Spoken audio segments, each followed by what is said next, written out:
Hello everyone, welcome back to my channel. I hope आप सभी की प्रिपरेशंस बहुत ज़्यादा अच्छी जा रही होगी और आप लगातार एमसीक्यू सॉल्व कर रहे होंगे, टेस्ट सीरीज दे रहे होंगे क्योंकि अब ज़्यादा टाइम नहीं है एंड जितने आप ज़्यादा एमसीक्यू सॉल्व करोगे उतनी ही ज़्यादा क्लियरिटी आपको कॉन्सेप्ट्स के अंदर होगी और उतने ही ज़्यादा आपके हाई चांसेस रहेंगे एग्जाम में स्कोर करने के।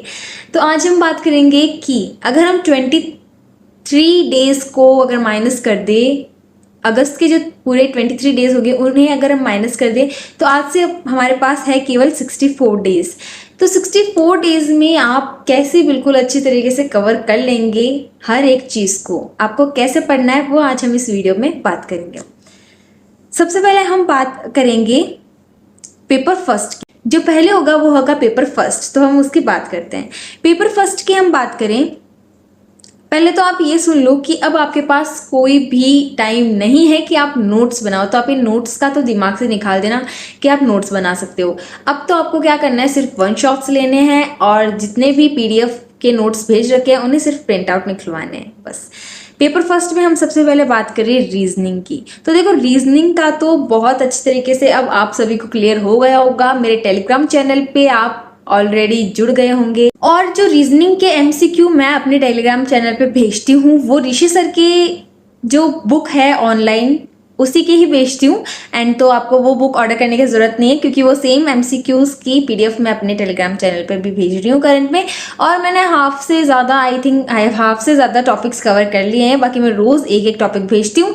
तो रीजनिंग की बात यहीं खत्म होती है क्योंकि अगर जैसे आज आपने लिया है काउंटिंग ऑफ फिगर्स या फिर एनालॉजी या फिर सिलोजिज्म में आपने कोई भी आज टॉपिक ले लिया तो आपको उसे अच्छी तरीके से एक बार यूट्यूब पे उसका वन शॉट लेना है, उसके सारे कॉन्सेप्ट क्लियर करने हैं और अच्छी तरीके से पूरे एमसीक्यूज का सॉल्व करें। तो एक दिन का आप एक टॉपिक लो, पूरे 38 टॉपिक्स होते हैं है वैसे तो अपने रीजनिंग के अंदर। एक दिन के अंदर एक टॉपिक ले लो कि इतना उससे अच्छी तरीके से कवर कर लो कि दोबारा अगर आप इसके क्वेश्चंस देखो ना तो आप उसके क्वेश्चंस आराम से कर लो। तो आपको रीजनिंग का तो ये ही करना है, एक दिन में एक। तो आपके 38 डेज में रीजनिंग पूरी डन हो जाएगी। उसके बाद में आप टेस्ट भी दो, चाहे मिक्स्ड क्वेश्चंस भी करो, आपका कुछ भी गलत नहीं होगा। उसके बाद में रीजनिंग के बाद में हम बात करें आर्ट एंड कल्चर की। तो आर्ट एंड कल्चर के नोट्स भी मैंने प्रोवाइड करा रखे हैं। I think Hindi medium, English medium किसी में तो करा रखे हैं। और वो नोट्स जो है वो दुर्गेश सर के हैं। एमसीक्यू की पीडीएफ मैंने टेलीग्राम चैनल पे डाल रखी है, वो भी दुर्गेश सर की है। और दुर्गेश सर तो बादशाह है आर्ट एंड कल्चर के, तो इससे बाहर जाना तो मैं तो नहीं, मतलब सर ने हमें पढ़ाया था तो उन्होंने भी कहा था कि बाहर तो बिल्कुल भी नहीं जाएगा। हाँ, 1 2 3 एमसीक्यूज का तो कौन ही बताएगा, लेकिन इससे बाहर बिल्कुल नहीं जाएगा। बहुत अच्छे एंड शॉर्ट नोट्स टाइप है वो। तो आर्ट एंड कल्चर में आप ये करना कि जैसे आज आपने लोकगीत पढ़ लिया, कल लोक संगीत पढ़ लिया, फिर आभूषण पढ़ लिए, तो एक दिन एक टॉपिक को देना है आपको आर्ट एंड कल्चर के अंदर। आर्ट एंड कल्चर के अंदर उसके बाद में अगर हम बात करें मैथ्स, तो मैथ्स में मैंने आपको एक वीडियो बना रखी है ऑलरेडी कि मैथ्स में आपको कौन कौन से चैप्टर करने हैं। तो वो चैप्टर भी आप एक चैप्टर एक दिन का ले लो और उसके भी एमसीक्यूज की पीडीएफ मैंने अपने टेलीग्राम चैनल पे डाल दी है। एंड वो भी इनफीक्यू क्लासेस के ही एमसीक्यू है, तो आपको टेंशन लेने की ज़रूरत नहीं है। आप टेलीग्राम चैनल पे जाके वो सारे एमसीक्यू सॉल्व करो। एक दिन में एक चैप्टर ज़रूर सॉल्व करना। एंड अगर आप एक एक टॉपिक भी सबका साथ लेके चलोगे ना तो एक महीने में आपका फिर से डबल रिवीजन हो जाएगा। एंड उसके बाद सिर्फ आपको एमसीक्यू और टेस्ट सीरीज ही देनी है। मैथ्स के बाद हम बात करें तो रीजनिंग हो गया, आर्ट एंड कल्चर हो गया, मैथ्स हो गया, साइंस की बात करें तो साइंस के नोट्स भी मैंने प्रोवाइड करा रखे हैं आपको। एमसीक्यू की पीडीएफ नहीं डाली थी, वो मैं अभी उस ऐप से लेके और टेलीग्राम चैनल पर भेज दूंगी। और साइंस के भी बेसिक सवाल आते हैं, वैसे तो आप कितना ही पढ़ोगे पर थोड़ा बहुत आपको जानने की ज़रूरत तो होगी। ज्योग्राफी और हिस्ट्री, देखो ज्योग्राफी और हिस्ट्री के तो मैंने आपको नोट्स प्रोवाइड करा रखे हैं। अब आपको बनाने की बिल्कुल ज़रूरत नहीं है, बस प्रिंट आउट निकलवा लो। ये देखो, ये ज्योग्राफी और ये हिस्ट्री, इसके अंदर जितना पोर्शन अपने कंप्यूटर अनुदेशक में आता है उतना ही है। मैंने कई जगह देखा है बहुत ही ज़्यादा हाई लेवल है, कहीं पर देखा बहुत ही ज़्यादा लो लेवल है। तो वैसा नहीं होना चाहिए, आपको कम पढ़ना है लेकिन बिल्कुल ऐसा पढ़ना है कि फिर वो भूला ही नहीं जा सके आपसे। ज्योग्राफी हिस्ट्री की बात हो गई। उसके बाद में करंट अफेयर्स, देखो करंट अफेयर्स की क्लास लेती हूँ मैं तो सुबह सुबह दुर्गेश सर की, जो कि दिव्य दृष्टि क्लासेस पे आती है। और उसके अलावा आप कितना भी पढ़ो चाहे करंट अफेयर्स को, वो तो आपको पता नहीं है कब कहाँ से क्वेश्चन आ जाएगा। ये हमारी बात हो गई पेपर फर्स्ट की। तो पेपर फर्स्ट में आपको बिल्कुल कंफ्यूजन नहीं होना चाहिए अब। एंड कोई मुझे बोलता है कि हमें बुक सजेस्ट कर दो कि कौन सी बुक हम पेपर फर्स्ट के लिए लें, तो देखो मैं तो कोई भी बुक यूज़ नहीं करती हूँ, मैं सिर्फ एक रीजनिंग के लिए बुक यूज़ करती हूँ एंड उसके भी मैं आपको PDF भेजती हूँ रोज। उसके अलावा I am not using any book.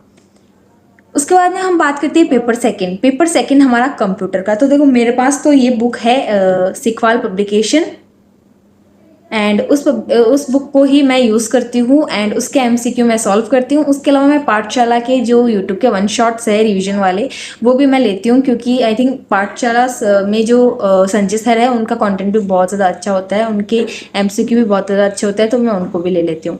And एक दिन में एक चैप्टर ज़रूर करना कंप्यूटर का, उसके कॉन्सेप्ट्स क्लियर करना, शॉर्ट नोट्स पढ़ना, अगर उसमें न्यूमेरिकल है तो न्यूमेरिकल में बहुत ज़्यादा अच्छे तरीके से ध्यान देना, क्योंकि न्यूमेरिकल्स भी आते हैं जैसे DSA हो गया, DBMS हो गया वैसे। एंड उसके बाद में चैप्टर्स को पढ़ के MCQ सॉल्व करो। तो यस, ये थी हमारी पेपर फर्स्ट और पेपर सेकेंड की। और फॉर्म्स की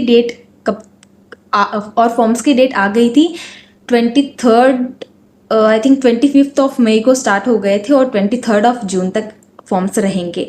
और तो ठीक है। और बहुत सारे कमेंट्स आते हैं कि रिजल्ट, तो आपका जो फाइनल ईयर का रिजल्ट है वो ऑफकोर्स आ जाना चाहिए, फॉर्म फिलअप एग्ज़ाम के पहले आ जानी चाहिए।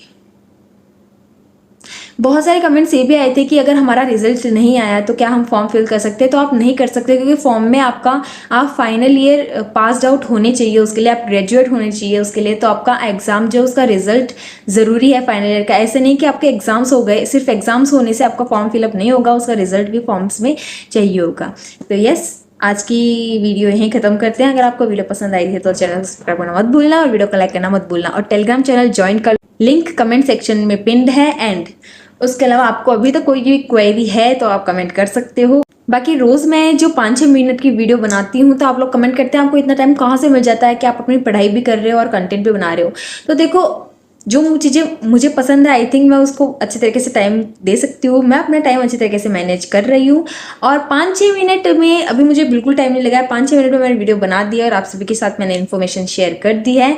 तो यस, आज की वीडियो को यहीं खत्म करते हैं। कोई भी क्वेरी हो, कुछ भी पूछना हो तो आप कमेंट करके ज़रूर बताना। तब तक के लिए बाय। और नोट्स किस किस के चाहिए, अगर किसी के MCQ चाहिए, नोट्स चाहिए, तो वो भी कमेंट करके बता देना। बाय।